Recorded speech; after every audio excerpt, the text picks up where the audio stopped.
Morning. It's Friday, August 20th, and I started this rant yesterday. And I'll tell you, that what's going on there is so chaotic and changing so fast that almost everything that I said yesterday, I'm throwing away. I have a couple of voice clips that you should listen to that indicate what's going on there is chaotic, at the very least. These voice clips have nothing to do with the beginnings of our war. It's just a couple of statements that relate to the conditions in the last year and a half or so. And the first clip deals with Donald Trump and his deal that he made with the Taliban. But at the end of the deal, he makes an admission, and that's what I want you to hear. And then Joe, in his clip, stating something that he believes he can accomplish. But I'm sure it hasn't turned out that way. Because there's chaos in Afghanistan, and the situation there is very fluent, chaotic. It changes from time to time to time. So listen to the clips, and then we can talk some more. Eventually, countries have to take care of themselves. We can't be there for the next another 20 years. We've been there for 20 years, and we've been protecting the country, but we can't be there for the next. Eventually, they're going to have to protect themselves, you know. There's going to be no circumstance where you see people being lifted off the roof of a embassy of the United States from Afghanistan.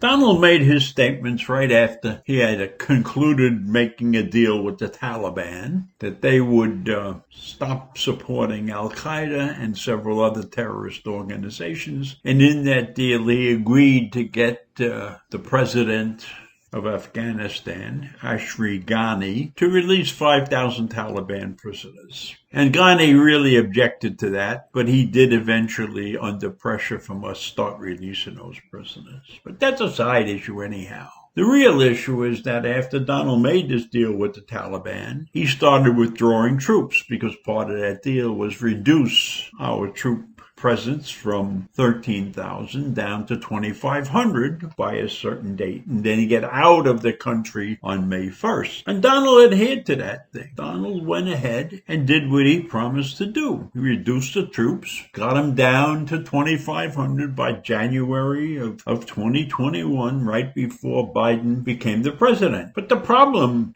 with this whole deal was that nobody was tracking what the Taliban was doing. The Taliban didn't live up to their agreements with the deal. They continued to have interfaces with Al-Qaeda and support Al-Qaeda in several different ways. And they continued to build up their forces or do whatever they had to do. They kept on training, and they were getting ready, essentially, to take over the country when the U.S. troops left. And so now, where Biden comes into the deal, says he can't get the troops out by May 1st. This pisses off the Taliban, and they start making threats. And Biden says, okay, we're going to get them out by September 11th, because that was kind of like a memorial date for 9/11, that Al-Qaeda had attacked the U.S., and you know what happened then. So in any event, the Taliban is pissed off about September 11th. Biden then says, okay, we'll leave on August 31st. But now we got chaos. Now we have chaos because the Taliban's taken over the country. And we have chaos, and we have people running to the airport and everything. And the situation in Afghanistan changes from moment to moment. So right now it's a couple of days after the panic set in. It's a couple of days after the Taliban actually took over the country without any resistance or virtually any resistance from the Afghan security forces. And many people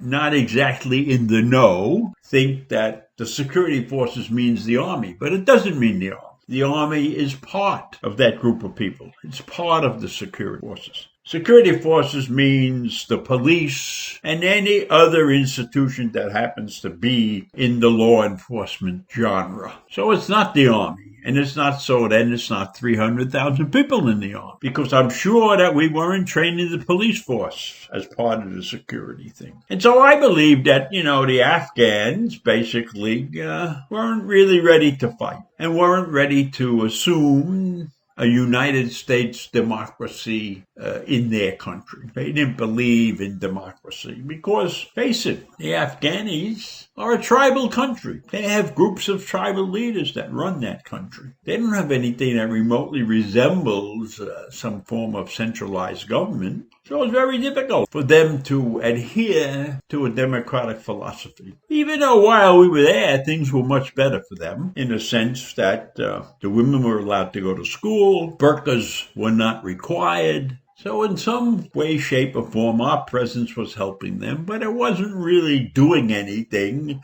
to create a democratic state in that country. And remember, we lost 2,500 people, 2,500 of our soldiers, but we haven't lost anybody in a year. So things were pretty calm, so we figured we can get out now. Well, that's changed.